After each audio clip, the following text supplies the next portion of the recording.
Well, hello, my little Luxes. I am Charcy Lux, your host of the Little Channel of Horrors, and with me is my best friend and my partner in crime. Easy. Sorry, watching TikTok. There's something about country boys on here. There's this dude that always like, country boys don't look like that. And it's like, yeah, because they don't. Not anymore, anyways. No, they look Well, like maybe you this. should get off your TikTok. Yes, that's exactly what country boys. It's a real country boy. Yeah. Oh yeah. But yes, we had to miss a week last week because unfortunately I got extremely ill and I'm still not sure exactly what had happened. I've gotten a migraine so intense that literally me just getting up to get ready for work, because I was also supposed to work before we did the recording, if I moved, I just vomited. There was nothing I could do to even control it. And it was so bad that my husband literally put me back into bed, and he actually contacted my boss and told him I was not coming into work. So it's bad. I had a girlfriend run a 106 fever once, and I had to carry her to the tub full of ice and dump her in there. Yeah, that was That's fun. Yeah, and That's it was, not- and also fun fact, that was the first time I'd ever saw her naked. Weird way to do it, but That is an emergency though, so yeah, you probably weren't even thinking of it that way. no, she was actually delusional at the time. She was seeing stuff. Yeah, That's how bad her temperature was. yeah, she had an aquarium and she was asking when she got a seahorse. And I'm like, what? She's like, when did I get a seahorse? I'm like, what? And I'm looking, there's no seahorse. And I'm like, oh shit. And she's like, yeah, she's like, yeah, I don't feel good. And I'm like, okay, 106-degree temperature. She had pneumonia. It was crazy. Yeah. So how fast did it hit her that she didn't realize she was sick before then? Well, she realized she was sick. She would just kept saying, I don't feel good. I don't feel good. And she's like, I really feel really bad. Hey, when did I get a seahorse? And I'm like, that's when you realize it's really bad. Yeah. I dumped her in that tub, and I mean, she hated me for about a week, but then like took her to the hospital and everything was okay. So she actually had to have a spinal tap. Though. Yeah, she actually had to have a spinal tap because God, what was it? It was something weird happened. Like it attacked something, and it like caused something to happen. And I was like, oh, that's weird. Whatever the infection would have been, yeah. But all right. Well, on a semi-happier note, I guess talking about your ex-girlfriend who had pneumonia, we can transition into the film that he had chose for us to watch. Technically, we would have watched this a couple weeks ago since, in preparation for last week's recording. But what was our film? Day of the Dead. It's probably like the first gore fest I ever watched. Just good old Day of the Dead. I love it. George Romero. That's his final thing, or his final movie in his trilogy, even though he made 3 more. So yeah, but there's one more coming out. Final. yeah, there's one more coming out. So I'm excited for that one. Yeah. I love listening to George Romero, especially when he talks about all of his films now that they've been made, is that his 2 favorite are Day of the Dead and actually Survival of the Dead, which a lot of people don't care for or like Survival of the Dead, but I like how, I like how he explains it. He goes, when I think about it, when Day of the Dead first came out, he's like, nobody liked it. Everybody expected that it was supposed to be like Dawn of the Dead. So when it came out, and he's like, everybody trash talked Day of the Dead. Well, he goes, now it's got a beautiful cult following. Everyone understands the movie, got the symbolism of it, where he actually was talking about the fact of the differences between class systems and the fact that we all are the zombies that are being led and controlled by government, politics, military, and this and that in the end, we're viewing ourselves in a weird, twisted way. And he's like, I kind of hope that someday that happens with Survival of the Dead as well. So yeah, he always has social commentary on his on his Mhm. movies. Like even Diary of the Dead and stuff like that. They have that.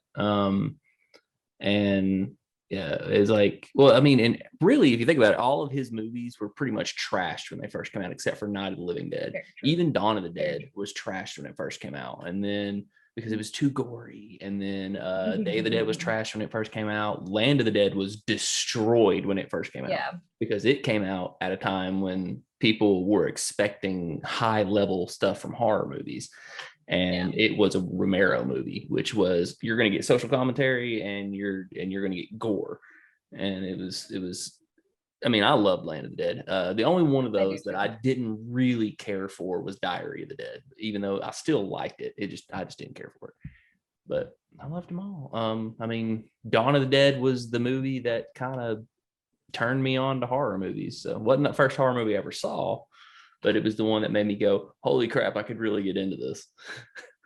So, And I've actually been talking to a lot of people who've been speaking that way, where they're like, this was the movie they watched, where they're like, oh, I love horror movies. And it was like ahead of its time when you think about it, because with the special effects that they had and just the acting that they did, a lot of method actors were on this, where they really get into their parts and their scenes, where it's like there was a lot of times that they said they had to step away from the other crew because there's like a lot of the people were very friendly. They said this probably was the funnest time they've ever had as part of a crew, but the people that were the method actors had to go into a separate room because they're like, we can't be out having a fun time and drinking with everybody else and in a good mood, and then you're supposed to turn around and all of a sudden be the character that's deteriorating and losing your mind and upset all the time. So I thought that was pretty cool in the commentary that I was watching. So yeah.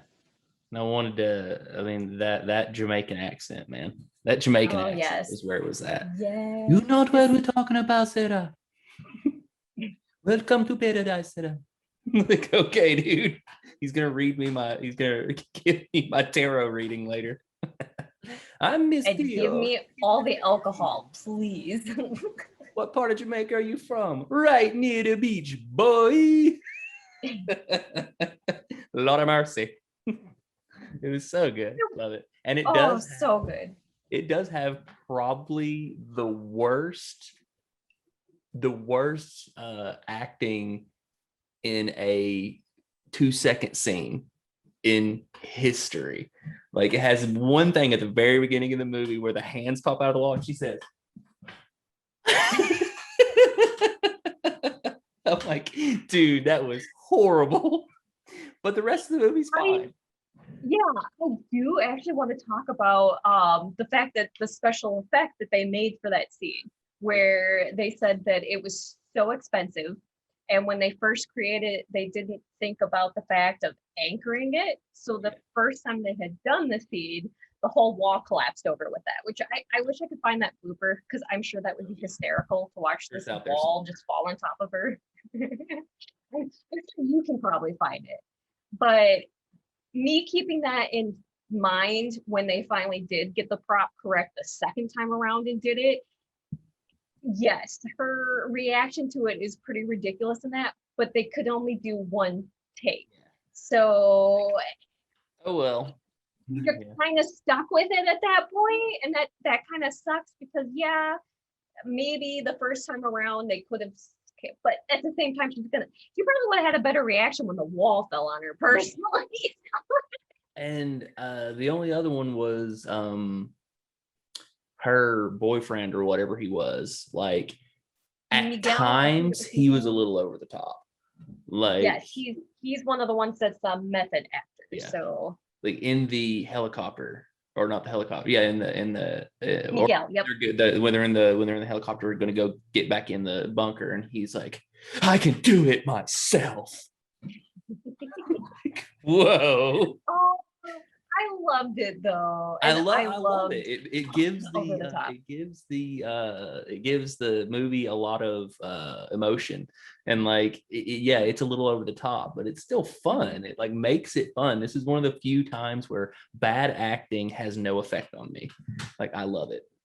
I was wanting to ask you that because I'm like, there a lot of these actors are the ones that it's like this is definitely one of my kinds of movies, which I think a few people knew and kind of hinted and that this was a first time watch for me. Yeah. Because the one I had mentioned with you that I had originally watched Ving was Rhames the garbage. remake, which was like, 2008. This had nothing to do with the original one. Like I was expecting it to be related somehow, which I don't like that they named it the same. Just give it a whole different name, make it another zombie movie. It's not even in the same location. I think it was in Colorado. Yeah, this movie takes place in one bunker. Like, I mean, yeah, there's the beginning scene where they're in the city and stuff like that, but it's one bunker, and it is like Jaws is one of the most claustrophobic movies I've ever seen, but this is far more claustrophobic. This makes you feel icky. You're like, oh my God, this is awful, because there is nowhere to go, and it's fantastic. And it's on site. I think it was a bunker in Philadelphia is where I think they said it, because the outside scenes were in Florida. But they said once they were inside the bunker, I want to say that George Romero found this bunker because it's actually did store like a few government items, Hollywood films, and that kind of stuff. And Pennsylvania, or not Pennsylvania, but Pittsburgh. It's probably Pittsburgh, because he shoots 90% of his movies in Pittsburgh. So which is Pittsburgh, Philadelphia, or the Philadelphia area? Because I swear to God, what I watched, they might have been. I don't know. This may not have been shot in Pittsburgh. I don't really go far into Pittsburgh this. Sounds right though. Yeah. I didn't really go far into the movie because I just enjoy it. And a lot of the time, or not a lot of times, but sometimes when I find something out about the movie, kind of takes the joy out of it. And I'm like, I don't want to do that. But I love finding out it's rare, but it does happen. Like weirdly, the Johnny Depp scene in Nightmare on Elm Street where the blood, when I found out that trick almost killed a bunch of people, it kind of makes me enjoy that kill less. So I'm like, where it's like, oh, well, then you appreciate it a little more that it's there. It became what it became. Yeah, but and I love finding out how they did the effect. Yeah. I'm like, but I mean, it makes me appreciate the effect more though. But it's like I don't want to find out anything about Day of the Dead. I mean, I know a few bloopers and stuff like that, like the wall falling, the pig intestines, stuff like that. But the roads, they unplugged the cooler for a couple of weeks beforehand, and it smelled like rank ass. And the look on Rhodes' face when he's being eaten alive, and they're tearing the rotted pig guts out of him. Choke on it. Which is probably one of the greatest kills in horror movie history, because I think that was one of my questions to you too. Bub saluting him as he dies. It's like, get him, Bub. Where that was definitely one of the questions that was on here. I'm like, what is your favorite kill or death in this movie? And I was hoping it was going to be the Rhodes. Definitely Rhodes, because Rhodes was an ass. He was actually in Dawn of the Dead too. That's what I thought I heard. Not the same character, I don't think, but I don't know, but I think it may be, because they don't call him by name, but when they're getting on the helicopter at the beginning of Dawn of the Dead, a military sergeant or a military like general pops out and tries to shoot him. He's like, freeze, and it's Rhodes. So it's like, it could be that he jetted off to this bunker where only a few survivors are still there. And this is also one of the only Romero movies with a happy ending, and that kind of irks me.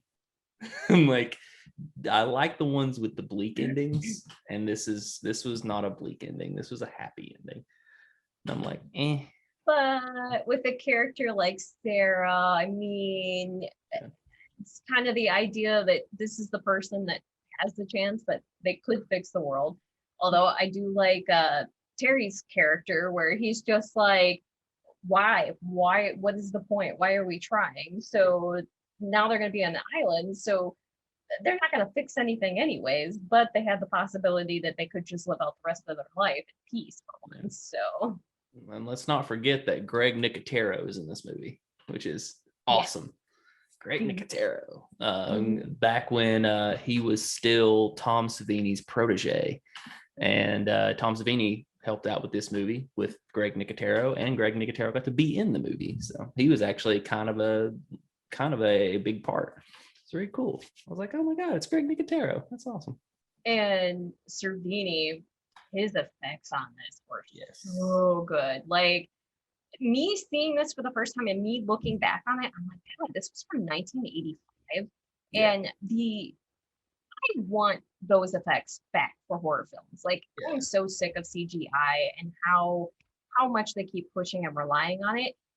Me watching this from 30 plus years ago, this stuff was still like getting to me, like making me feel and have a reaction to it in a response of it actually making it feel like a horror film to me, and it was creepy. So I appreciated this film a lot. The Romero flesh tear, when he bites the dude's arm and the flesh just peels off. That's a I mean, not Romero, but Savini. That's a Savini thing. Savini is all about that flesh tear. And it's so awesome, like the way they did it. And it was one of the first zombie movies to do if you cut the appendage off before the infection gets to the body, then you can defeat the virus. It's one of the first ones that ever mentioned that. I mean, it is an asinine thing because I mean, your blood's going to move through your system a lot quicker than being able to cutting chop it off. Yeah. Well, especially how long it took for the scene for Miguel's hand to be cut off anyway. So. And that's when she broke, because she was just like, I've got it. I got the infection. Well, then you're staying out here. All right, I got it. I got the infection. And then she breaks down. It's like, oh, geez, it'll be all right, Sarah. They need me to fly the plane. Like, I love that accent. Yeah. I love that accent so much. Because they won't kill me because I need to fly the plane. They won't kill him because he's the engineer. But you, Sarah, you're expendable. And it's like, but she should have said, but I'm the only female. Yeah, the only female. Only female. Entire thing. I'm like, oh my God, that would be horrid. Yeah. Like because that would be a nightmare. Like it's just being the only woman. I'd hate to be the only man. Like it'd be awful. Surrounded by a bunch of women. Yeah, it'd be freaking awful. Everyone's like, oh, it'd be so awesome because everyone would be all having sex and stuff. And I'm like, no, because there's some women you get away from me. It's like, I am very picky. Oh my God. It's just an awesome movie though. Bub is actually absolutely my favorite zombie of all time. So great. I remember you mentioned that before. And he's such a cute little zombie. It's like you can't dislike Bub.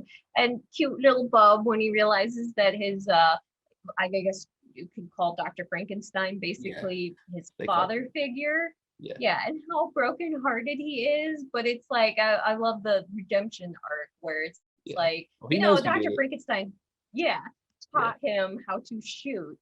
And he technically doesn't get the kill, but he's standing there and gets the satisfaction of watching his kill. Yeah, he does cause it. He definitely does cause it. But it's that whole scene, he just like looks down at his dead body and he's just, hey, Dad, hey, wait. So he's like, wait. And then that realization, and because people who have seen the movie, the reason why he seeks out Dr. Frankenstein is because he's playing with his leash on his chain and he takes it off. He learns how to take it off and he's free. And he's proud of himself. Trying to show his father, like, hey, look what I did. I got free. Reward me. Yeah. And then he's like, hey, you can put me back now, kind of thing. He's like, let's go, let's do that. And then he sees that he's dead and he just like starts slamming the chains against the wall. It's like, oh my God. They are sentient. I'm like, this is great. And he's reading the book, which is Salem's Lot by Stephen King, which is awesome. Yep. And the music is the best. When he puts the music on, they press play, and the look on his face is just fantastic. Like, whoa, so awesome. Bub is they need to make just a whole movie about Bub. Just that's it. And they probably could. I mean, everybody loves Bub, and now I understand because it's like I've always heard of Bub the zombie for how long, but me not seeing the actual film and having actual context of it. So it's like I think I'm gonna go down and I'm just gonna start watching all of the zombie for Romero's movies all the way down again. Because it's like obviously I've seen most of the newer ones, but it's like I haven't seen the original Dawn of the Dead. But then again, it's like I watched the new one and I'm like, well, they're probably the same. Obviously, Day of the Dead was nothing alike. You got to take that Zack Snyder's Dawn of the Dead and make it about 20 times darker because it is bleaker, dark. Probably. Yeah. Yes, it's and it's very claustrophobic as well. I mean, but there are in Dawn of the Dead, there are fun scenes where they do get to go throughout the mall and basically shop and do whatever they want and have fun. And there are montages where they're having fun. But then right after that montage, the next scene is the fun wearing off. And it's like you realize you realize you're fucked. Like you're stuck in a mall surrounded by zombies. And it is like, and that's where the movie just gets really dark because the main character is pregnant through the whole thing. And it's like, oh, so it's super awesome. As long as she doesn't have a zombie baby. There's four characters in that movie, 2 military guys, the pregnant woman and her husband. So it's like, and they build their own home in the storage locker, which is super genius with false walls and all kinds of cool shit. And this was back in the 70s when they had gun stores in malls. So there's a gun store and they have food and it's like this, they realize, well, we're just going to stay here because this is, where this is the best place to be. And it's like, it's not like Zack Snyder's Dawn of the Dead where they're just like, we want to get out of here. And they're not really the only one that's thinking on that, on the other side of this is the perfect place to stay is the asshole no one likes, or Ty Burrell. He's like, why would we leave? This place is perfect. And it's like, while you have food and supplies, just stick it out. Maybe help can come, probably not, but you'll live, I mean, long enough. And Ving Rhames has that speech. He's like, there's a lot of things I can think of that are worse than death. And one of them is sitting here waiting to die. And it's like, but you're going to die if you leave. Like, which is what happens. Yeah. So, I mean, and it's the Dawn of the Dead, the original Dawn of the Dead is, the problem with the original Dawn of the Dead is there are 4 different versions of it. And no one knows which one to watch. It's like you have the original theatrical, you have Romero's version, the European version, and Dario Argento's version. And just, so I always watch Romero's. Yeah, I always watch Romero's version or the European version because I think the European version is super long. It's like almost 3 hours. Oh my god! Yeah. Oh my god! And it's Romero's version, but they take all the deleted scenes and just throw them back in. It's like, okay, this is great. So it's just super long, super. But yeah, I love this film a lot. I'm oddly intrigued by the character that I ended up being my favorite character was Steele. And just, I think it's because I love the actor so much. I'm trying to, Greg, crap, I can't think, I'm so bad with names. But Gary Howard Clare. But he just does such a phenomenal job with that character that it's like, I can't despise Steele. Yeah. But at the same time, he's this womanizer and he's also this bully. But his character's just so real when it comes to someone who's in the military, that whatever your sergeant tells you to do, even if you don't agree with it, that's exactly what's instilled in the military. You're going to do what you're supposed to be doing, but at the same time, they're in a situation where they're going to do whatever it takes to survive. And unfortunately, with alpha mentality, he's going to follow orders. But I love how he carried out that character. Yeah, and he does have an awesome scene in the lunchroom when he realizes that dude is crazy. Because he's like, yeah, shoot that guy. He's like, yeah, bang. Yeah, making he's a like, joke. no, seriously. And he's just like, wait, what? Yeah, and the most annoying character is Steele's little buddy, the one that just laughs all the time. He's Yes. clearly insane. Yes. And that's Even in his death. yeah. Yeah, he laughs during his death, and it's like the greatest thing. They pull the eyeball out and everything. You're like, ugh, awesome. But the eyeball's like really, really, really white. And but the best part of his was when they tear his throat and you hear him screaming, and as they're tearing his voice box, his voice changes. He says, like, awesome. That was ingenious. Those little things. Yeah, it was really good. Who was your favorite character in the film? That's what I'm curious. Oh, the Jamaican dude. Okay, so absolutely, yes, that dude was awesome. Love him too. Laid back. Love him too. Yeah, it's just he's so laid back and just he's always just chilling and nothing really bothers him. Even when he has a gun pointed at him, it's like he just best lines. A lot like me, because like I've had a gun pointed at me before and I was pretty chill about it. It's like, all right. But it was like, and it's just he has a gun. He's like, no, what you doing there, man? Don't you be pointing a gun at me. I love it. Like, this guy's Let's think about this.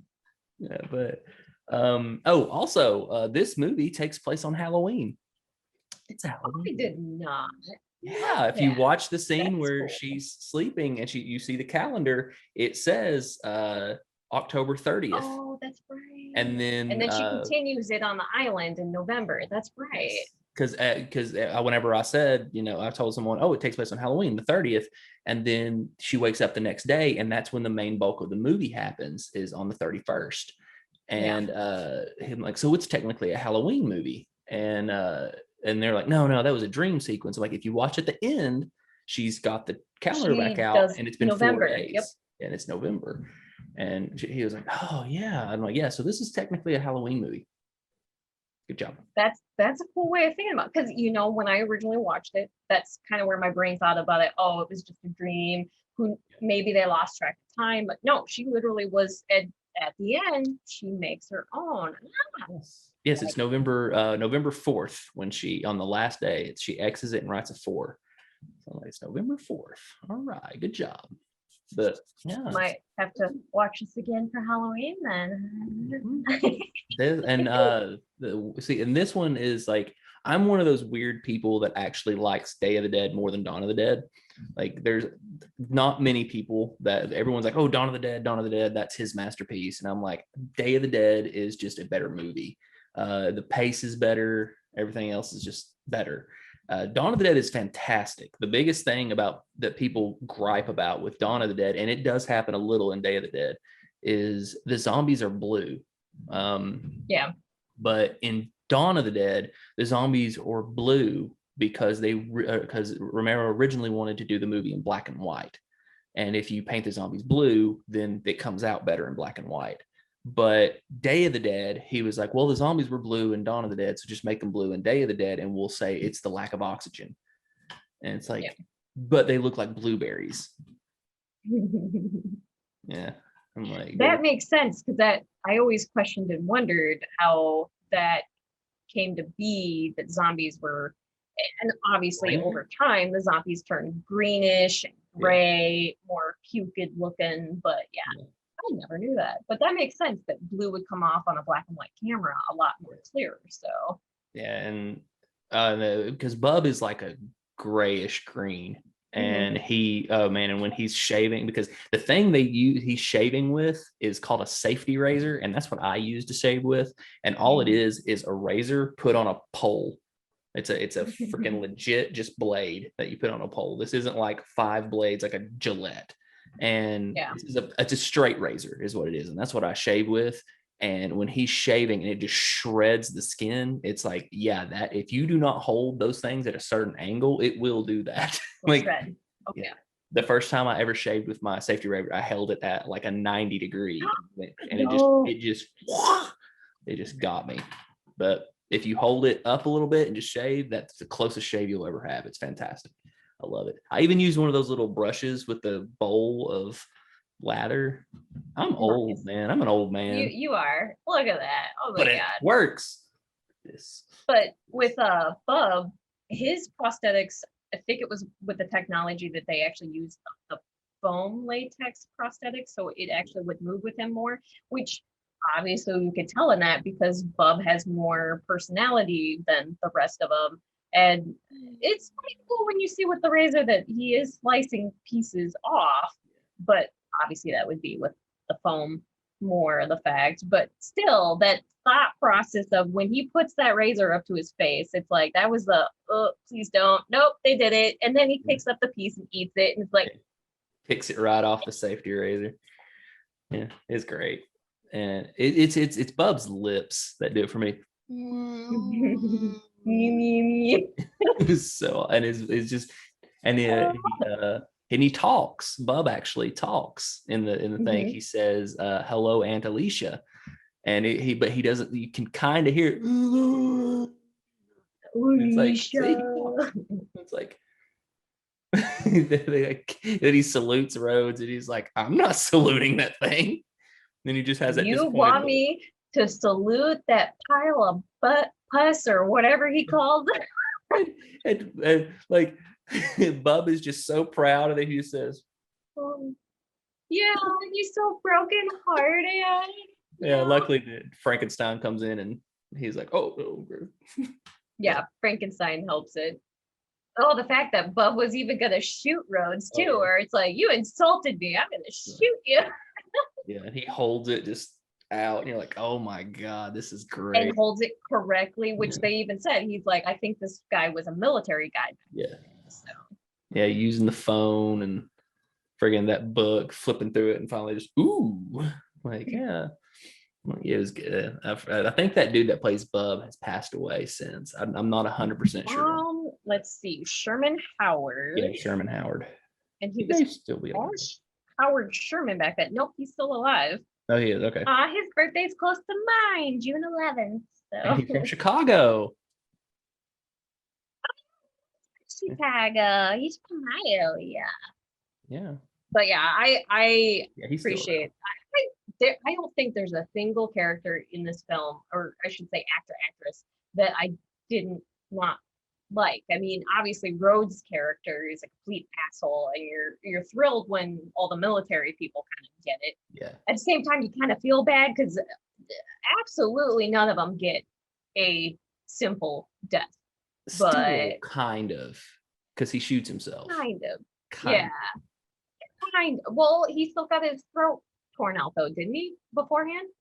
Yeah, he did get a few bites. The reason why I shot him, but his actual death was just very quick. But and there was a lot of death here that was a little weird. Like when he shoots himself, he full on boom through the brain, and it comes out the back. You see the brains on the walls, yet he still goes. And you're like, nah, dude, that's instant death. Like there would be no reaction. No. I don't even think your nervous system has a reaction or twitching. I'm not sure how it works. Well, I mean, you were medical, so you would have a little more background. Yeah, that's not how it works. It's like one of my pet peeves in movies that I learned in medical school is, I mean, it's dark, twisted, and awful. But if someone shoots them, if they're on their knees and they shoot themselves, they're not going to fly backwards. They're just going to slump forwards, unless they do it with like a shotgun or something. But if you do it with a handgun, most of the time you're just going to slump forward. And in every single movie, they always fly backwards, and it's like that's not how it works. So, it's so instant through here, but your body weight is still heavier to pull you down. Yeah. Now, shotgun, absolutely. A shotgun, you'll absolutely fly backwards. But if it's just you probably won't even have a head anymore. So probably with like a Magnum or a higher caliber gun, maybe. But it's like they always slump forward, and it's like that in all like gangster movies and stuff when they have them lined up and they just go pop, pop, pop, and they all just kind of fly backwards. And it's like, but in reality you would slump forwards, and it's like kind of a pet peeve, but I can get over it because you do in film, you do have to have that fantastic movement that kind of exaggerated death, like makes it seem horrible, because it is horrible. But it is what it is. And that was one of those things where I laughed because I was like, yeah, that dude would be insta dead, not just Mhm. not be able to open his I eyes and loved close them. all the exaggerated deaths, though. I mean, There was a lot. a Like lot. Rhodes probably would not have been able to walk, and he was shot like 5 times. Mhm. But miracles happen. Yeah. Choke on it. Choke on it. So yeah. Oh my god, it's so good though. Rhodes Like, asshole. so like obviously didn't think of a life theme for this one. And I kept trying to think of, it's like, because we've done the fact of isolation, and what thoughts do you have for a life theme on this one? Oh Jesus, I don't know. See, this one's a hard one. Yeah, This one is a hard yeah, one. because it's just like there's not a lot of, because if for isolation, I don't think I've ever been isolated except for the times I've been in like, Except for COVID. well, The only time I can think of is recently for being isolated because of COVID. But at the same time, I'm yeah. I was I'm like an essential isolated. worker, so I was isolated in a hospital room when my kidneys failed because I didn't have any visitors. But that's not like, that's like a 2-second story. Like, yeah, my kidneys yeah, failed. I was yeah. in, I was on Facebook at the time with like hundreds and hundreds of friends, and I'm like, yo, I'm in the freaking hospital with a failing kidney. Anyone coming to see me? That'd be cool. 2 days, 3 days, not one person came to see me. It's like See, not that even my that fucking family. sucks. Not even my family. I That had to call my fucking dad sucks. whenever, like, because I couldn't drive. I was on pain meds. It's like, hey, man, dad, can you come get me? Oh, yeah. It's like, thanks, man. Yeah, no friends. But I know I've asked, but it's like, I don't know, man. That's a tough one. Um, This was one that it's like I should have shot you a text last night because I kept thinking about it. I'm like, oh, I'll think of something, but I'm like, obviously the quickest thing I can think of is the isolation of what we felt last year because of COVID and not being able to do anything. But at the same time, I'm like, that's still recent, Ooh. and it's like we're still kind of stuck in it because a lot of places are reverting back again and closing. And I mean, we could just do just any story that has any remote relation to this, and I'm pretty sure anyone who is watching this um, wants to know why I've had a gun in my face before. It's like, I've well, had a gun in my you've told face that story. 4 times. Oh, I thought you were Yeah. talking about the the, shotgun when you the went. shotgun from Evil Dead. I Mhm. was robbed at gunpoint twice at Blockbuster, and a father of a girlfriend once pulled a gun on me.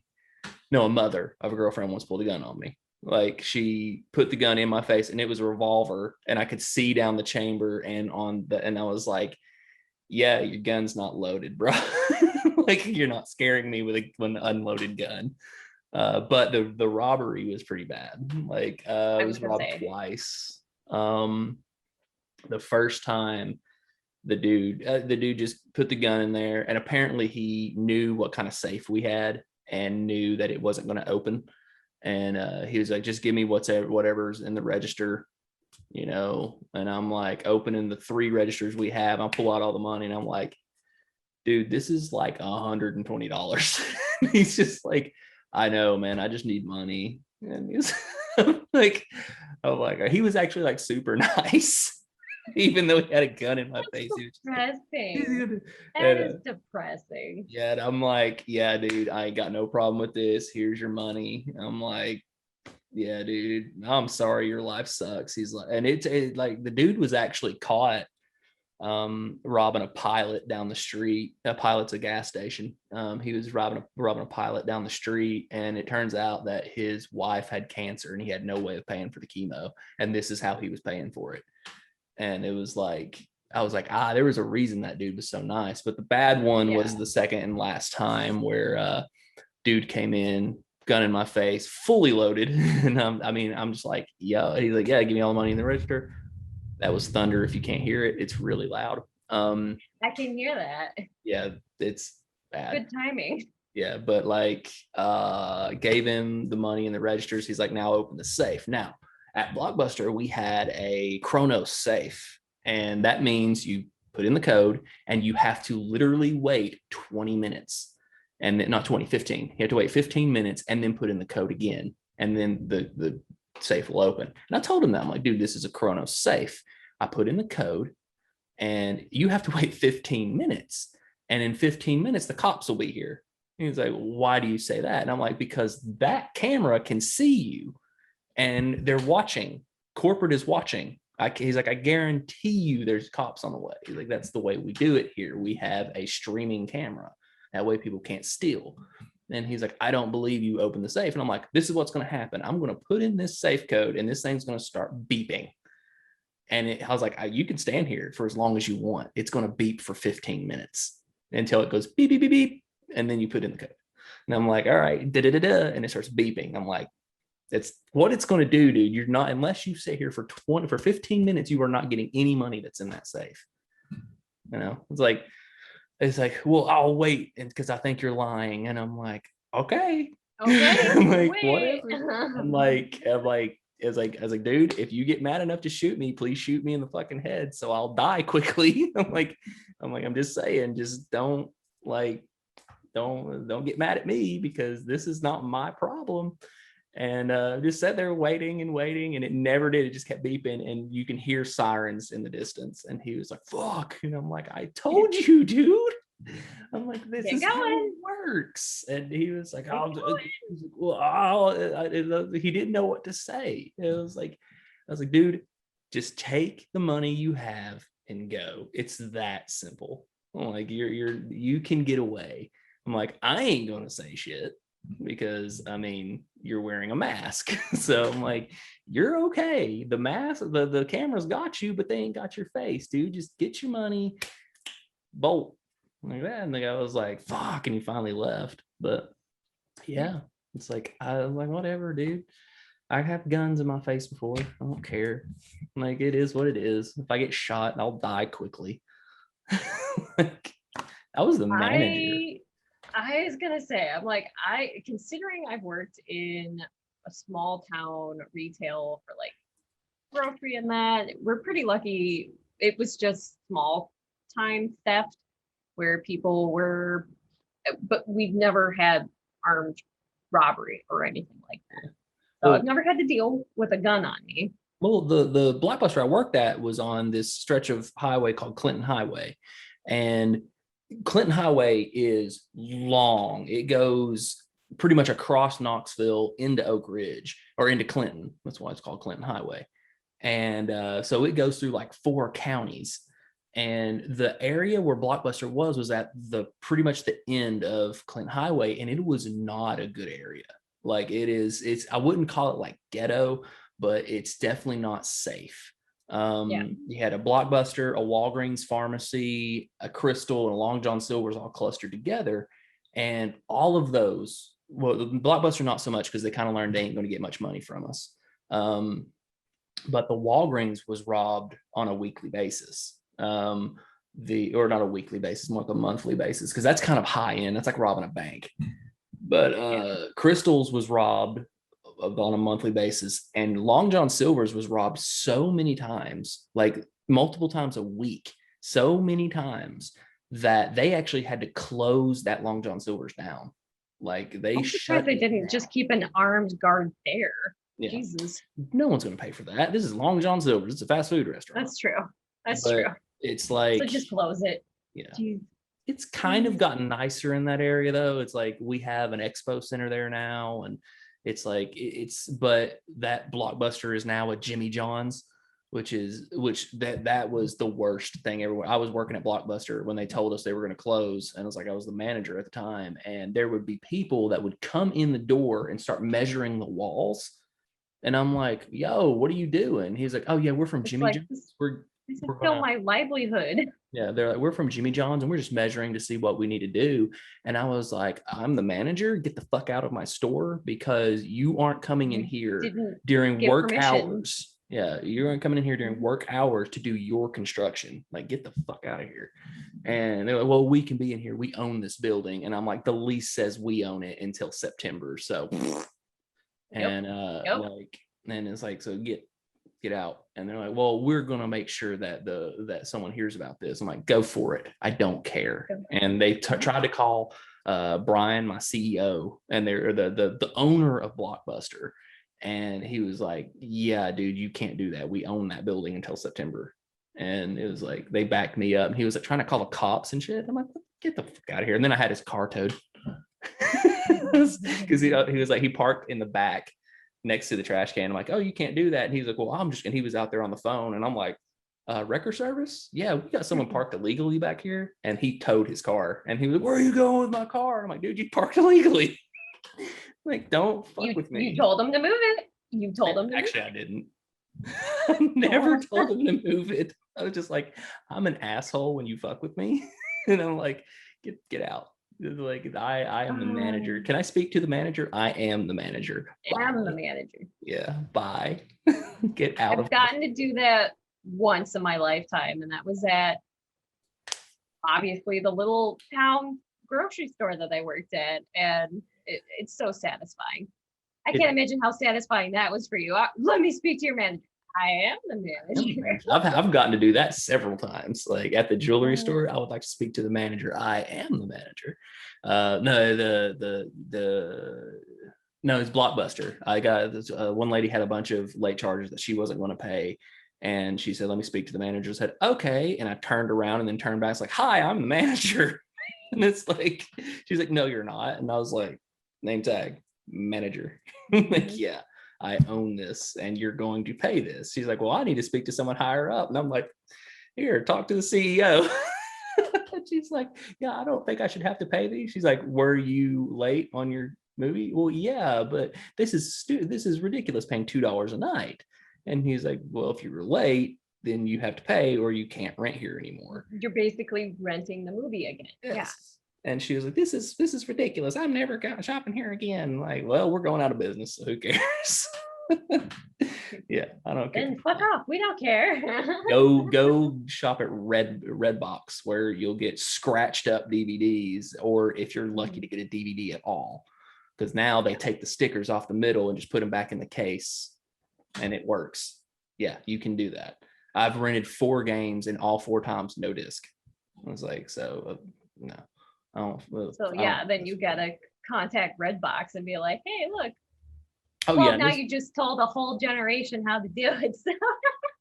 I don't care. Redbox sucks. But like, this was before Netflix. So like, this is before they were streaming, but they were like, if anyone remembers Shudder back before it was Shudder, like Shudder when it first started had nothing but garbage movies, like movies. Yep. Garbage, but you only paid $3 a month.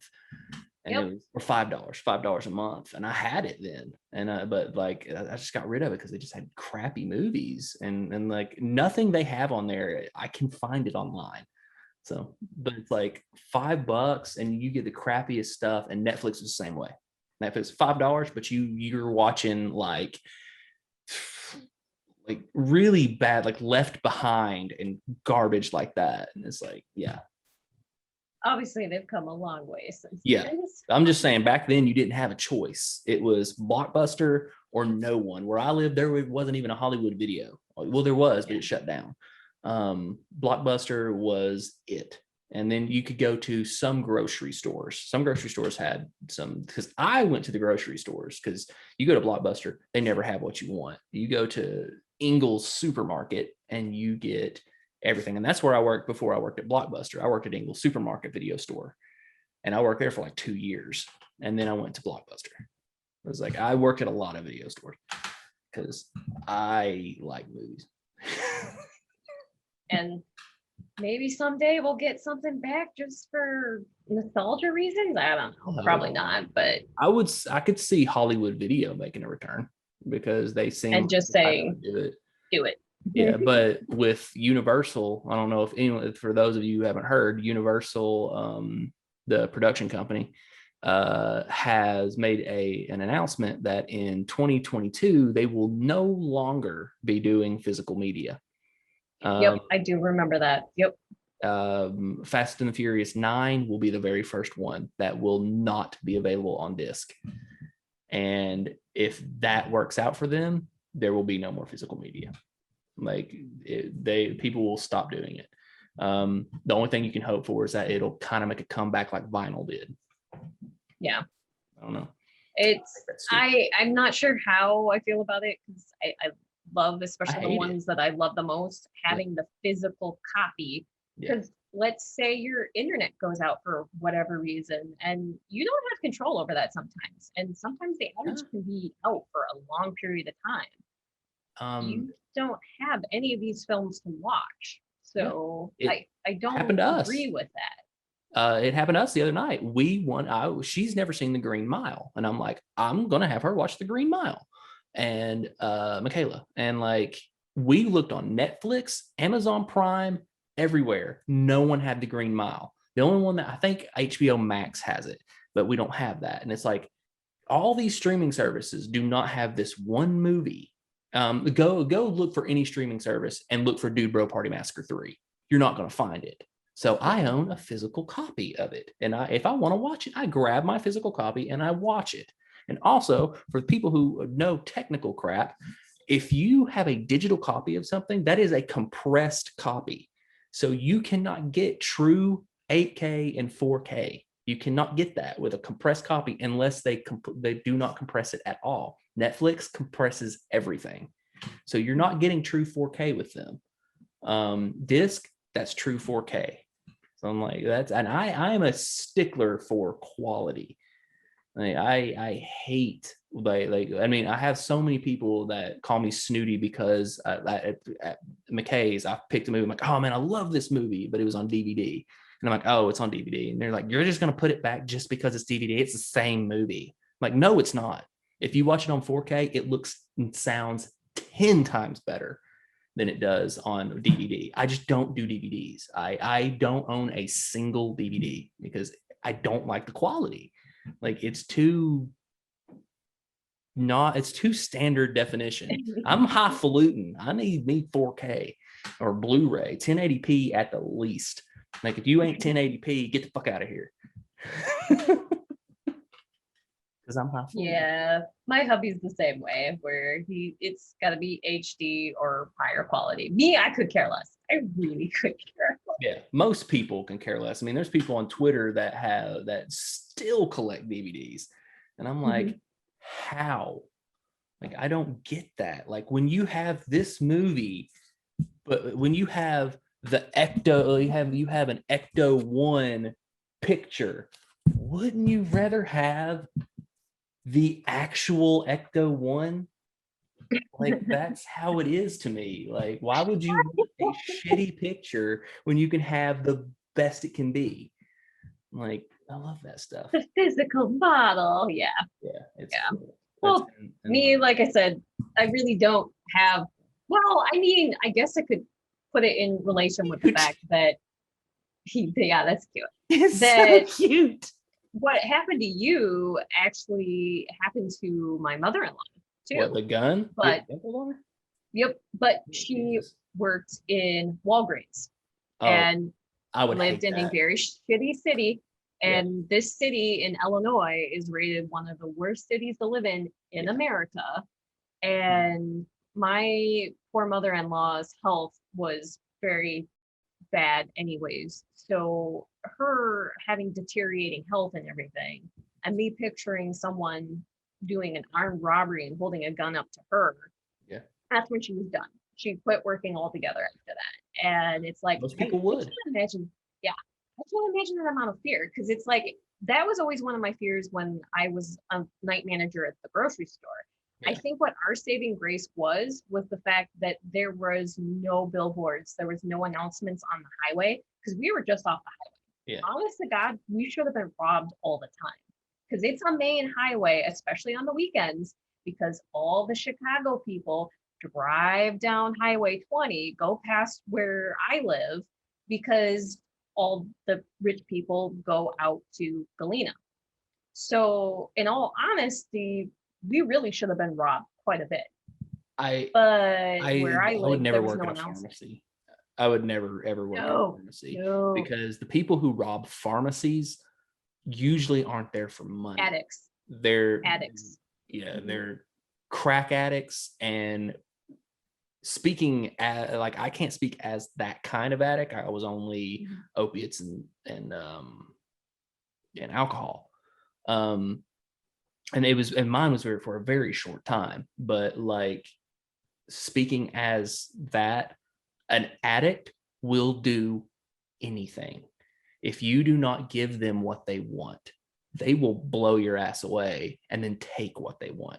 So I would They're never, not in the right mind. yeah, never. It's not like some people are just pieces of shit, but when it comes to addiction, you aren't you aren't the person you are. That's like, that is not like, it's not like alcohol, because alcohol kind of brings out the real you. Like, but if you drink it in excess, it makes you a different person. And that's, like, drugs pretty much like skip that level of alcoholism where you're just taking it and you're like, suddenly you're mouthy and you're saying what you're really thinking. And then you drink more and you become a different person. They skip the mouthiness and go straight to the different person. And it's awful. Addiction is the worst. And I can't sit here and say I hate addicts. I can't. But like, I hate the addiction. And sympathy. Like that, just no, never a pharmacy, never a gas station. I'll never work at either, because that's no. And Laszlo worked at a gas station. He's like, it ain't that bad. I'm like, oh, I can see Les saying that. Like, yeah, it's fine. He also shot himself in the leg. So what? How did he do that? Yeah, one of these days we'll get him on this show and we'll have him tell that story. Have him tell the story. Okay. Oh, it is. Okay. It's tragic and hilarious. Oh. I have a picture like of his leg after he shot it. Like, I'm not talking about like day after. I'm talking like hours after, and it's disgusting and awesome. Oh dear God. Yeah. He's the man. Anyway, your mom is getting robbed. Mother-in-law. But well, I mean, it's not my story to tell, so it's like she never wanted to talk about it. This is me finding out the story from my husband after years, and it's like I had asked him, I'm like, how come she did quit working at such a young age? Because I mean, I know when she got older and she was disabled that she really didn't have a choice anymore. But there was a long period of time in there that she could have been working. So me just kind of inquiring, I'm like, what happened? Because all I would hear about was the incident. And of course, you're like, well, what was the incident? Well, here she was held at gunpoint with the gun to her face. And yeah, after that, she was just done. She's like, I'm not working, especially in that city. I never worked in that city either. Yeah. Because my husband and I did live there for a short period of time, because when we were going to college in DeKalb, it just was cheaper to just rent from his parents. Because let's face it, renting from his parents, half the time they were like, have rent for free this month. And that's how it was most of the time, because we were just paying utilities. Why the hell wouldn't I live there? But it was a shitty city to live in. So made the choice and decision that during that time, it's like that I wasn't going to work. And my husband, Nate, is like, I'll work. You just worry about school and that. I mean, it's like, we're not comfortable with you working anywhere here. Ugh. But yeah, that fear and realization, especially when he was working there. But I mean, he worked there his entire life. And when I first met him, one of his first jobs was at Subway. So yeah. And he's not a small dude. That's the thing, is like a lot of times, like if you are intimidating looking, you're not going to be messed with. And I am not intimidating looking. Yes, I am tall. I'm 6 foot tall, but I'm not beefy or anything. I'm very skinny. Like, I am awful. Like I got this isn't a gun. This is a super soaker. Like, this is a Nerf gun. And like, so I'm very skinny. I do not look like I can take care of myself. And so and I'm not intimidating. So. Oh, you're little. Where's the rest of you? Jeez. You're compact. You're fun size. Fun size. That's God. I was literally called that in fucking high school. That's like, okay, I'm fun. Yeah, but for different reasons. Yeah. Oh, It was so fucking innocent in high school. Like it's ridiculous when I look back on Me it. And it's too. like, oh, so really my friends would call me the prude, and I'm like, you know what? I'll take it. I don't care. Yeah. You get Brandon on here. He'll tell you, dude. I didn't have any girlfriend. I had two girlfriends in high school. Like I was not Mr. Popular, and I dropped out when I was 16. So it was like I remember that. I I remember that. bolted, and I didn't really have a whole lot of girlfriends. Like when I got out of high school, I like met some chicks, but like no, man, I was innocent little guy, and Innocent little DC. I was innocent little guy, and because I was like 5'6" in high school. Like I was little. Like I You were wasn't very tall. tiny. Yeah. 5'6", I especially compared to you now. yeah, I hit a growth spurt when I was 16, and like I went from 5'6" to 6 foot. It was crazy. Like there was a had a friend that he was always taller than me. Middle school, high school, I was like 5'4" and he was like 5'6", and then high school he was like 5'8" and I was like 5'6", and we kind of drifted apart. And then we saw each other a few years later when I was like 17, and he was like, "What the hell happened?" Because he was still 5'8" and I was 6 foot. Oh, Take that. He was like, take "Holy that. crap!" Yeah. Well, to be fair, you were 16 when you left high school. Most guys don't actually get their growth spurts until they start getting closer to 20, which is very, very weird. Yeah, it's I don't know. I just never. Yeah, I was innocent little thing. So I was, Me and my too. girlfriend. This I this was right here, this right here wasn't a thing in high school. didn't Like, exist. Yeah. yeah, I like my ex-girlfriend from high school saw me at Ingles, at the Ingles video store. And my mom had come in to shop and she stopped by to say hi to me. She's like, "Hey, Aaron." And I was talking to my ex-girlfriend and she was like, "Oh my God, is that your mom?" And she like ran off and started talking to my mom. And my mom came back. She was like, she couldn't shut up about how good looking you are now. I'm like, yes, she's married to a dude in the army. So no. No, not gonna happen. And yeah, it was funny. It was great. Like I'm sure there's plenty of people that are from high school that are like, "Oh my God, what happened to Charcy over there?" You know, I'm sure I you were in the mean, same boat. I was gonna say mine was basically one of those where I was guilty by association. Yeah, but you had So a weight lot of loss the though. times, well, I went through my weight loss journey now because it was back Yeah. in college when I started. Well, I mean, let's face it, my husband and I went through a lot of depression problems because of going through like shitty things with my family, shitty things with his family. And then on top of that, a lot of our friends stabbed us in the back. And then dealing with that, it kind of like led up to where it's like we just started gaining a lot of weight. And of course, then at that point, you're so miserable and you're putting yourself down. Well, it just so happened that this past, well, God, when did we? It would have been in February of last year was when we finally started our weight loss. Can't speak. Our weight loss journey and started working out, and it's a lot more motivating when you have someone doing it with Yeah. you. So this isn't what I looked like last year, like at the beginning Yeah. of last year. I We'll mean, be getting it. yeah, Yeah, we'll be getting it whenever she gets out of school, September, I forget what it is, September 5th or something like it's that. coming soon. Yeah. Yeah, whenever she graduates, we're gonna start going back to the gym on a regular basis. Mhm. I don't, because she wants to lose weight for the wedding. And I'm like, Mhm. yes, she wants to lose weight for the wedding. She She weighs doesn't need to. 100 pounds. I was gonna say she doesn't need to. No. And she was like changing yesterday and took off her shirt when she got home from work. And it was like she doesn't have the 6 pack, but she has the horseshoe thing with the outline of it, you know? Mhm. And I was like, why are you wanting to lose weight again? You know, like I don't understand. Like I'm kind of confused because you are fit and you're very, she's like, I feel like I can lose 5 pounds. I'm like, oh, because I thought she was talking about losing like 10, 20. And I'm like, she's like, Yeah, like something scary. and then she was talking about like breast implants. And I'm like, what? that one's an ongoing thing.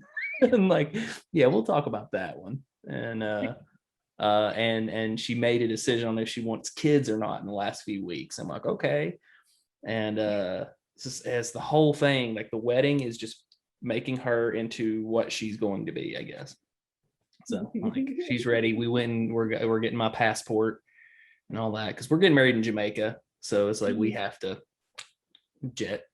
And she's I mean, for obvious reasons, I have to get my passport too.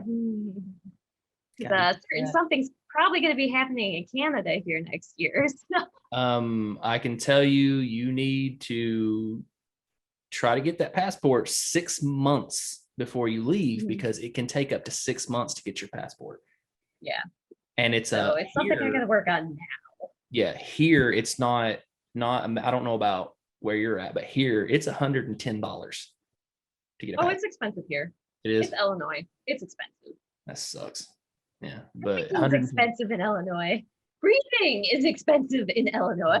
Yeah, we had I was watching some TikTok thing, and this dude was like, asked this guy why he lives in Tennessee or should he move to Tennessee, and this dude was like, don't go to Tennessee. Tennessee sucks. The only good thing about Tennessee is everything's cheap.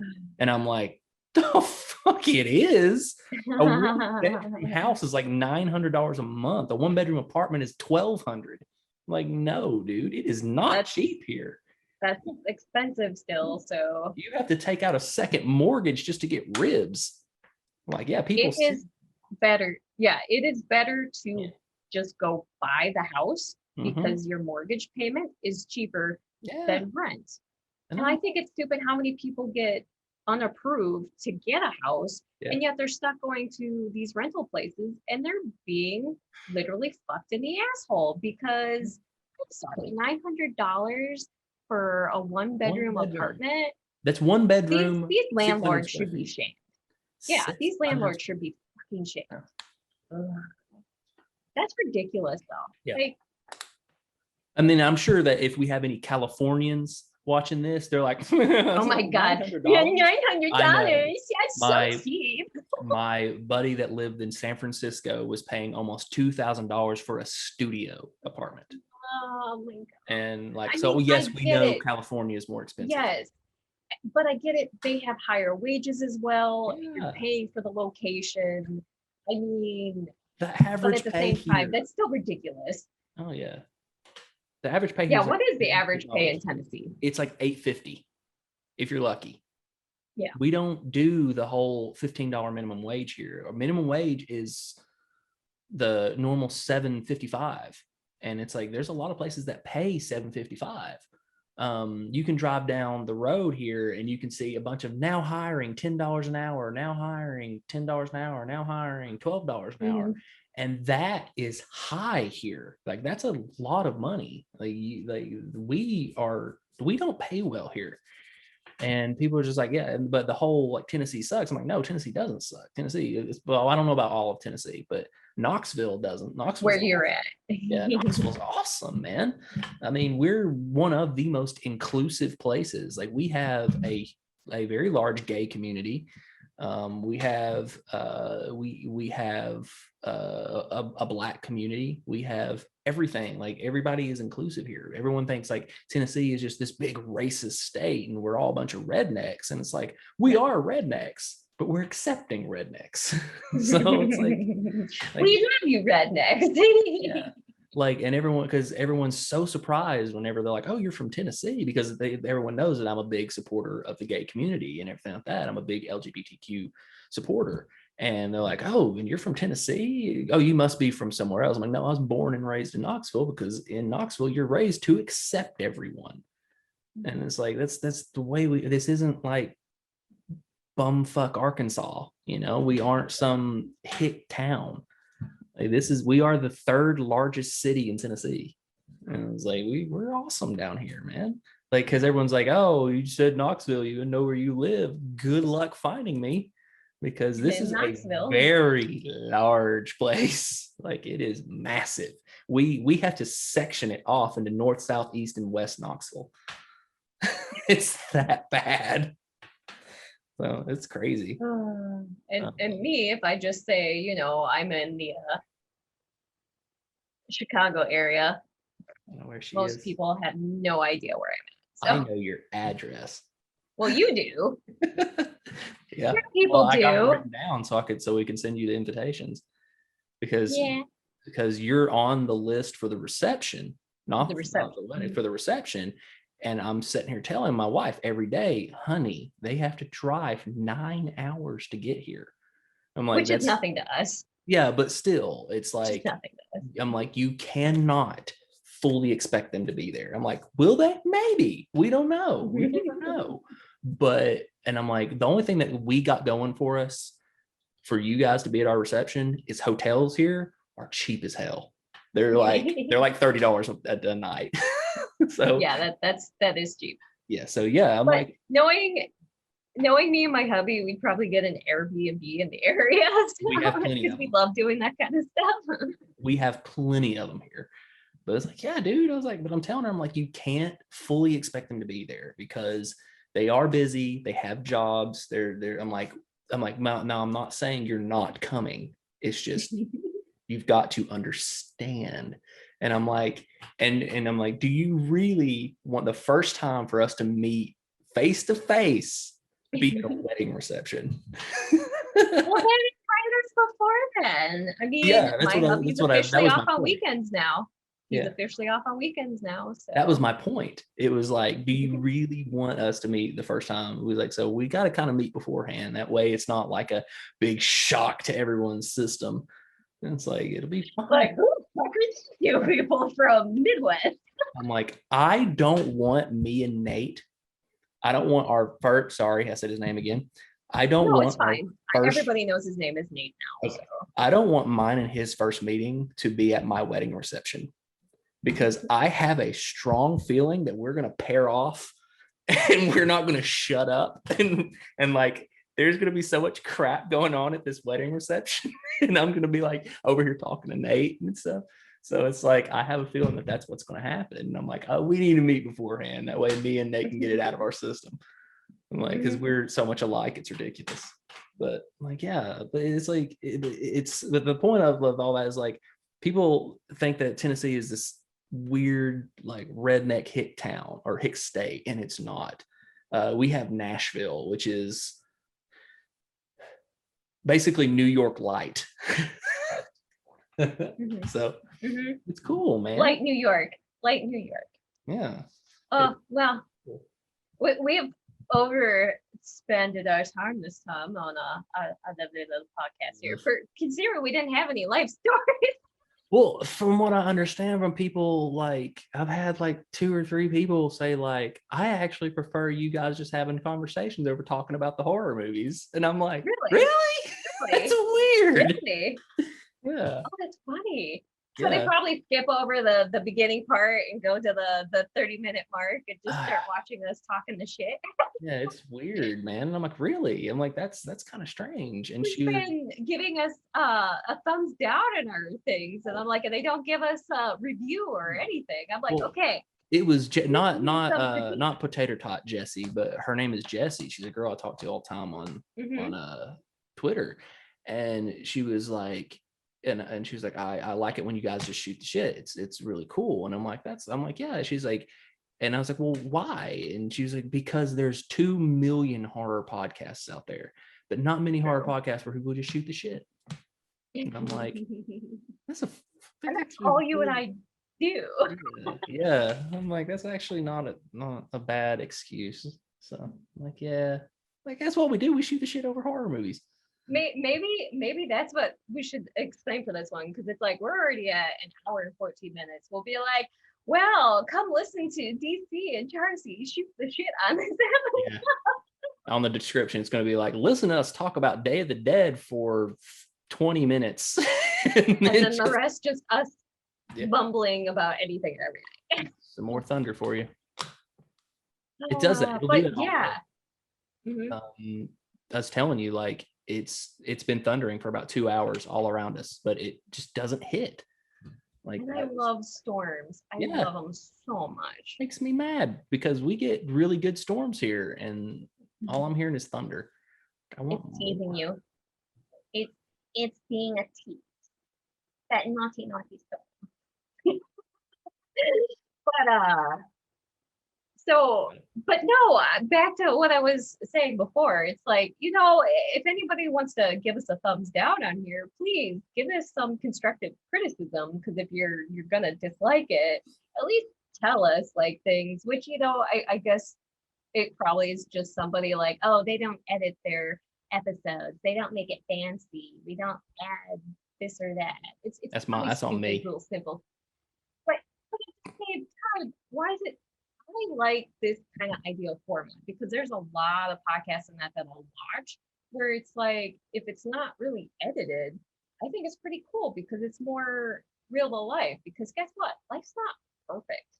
Life is messy.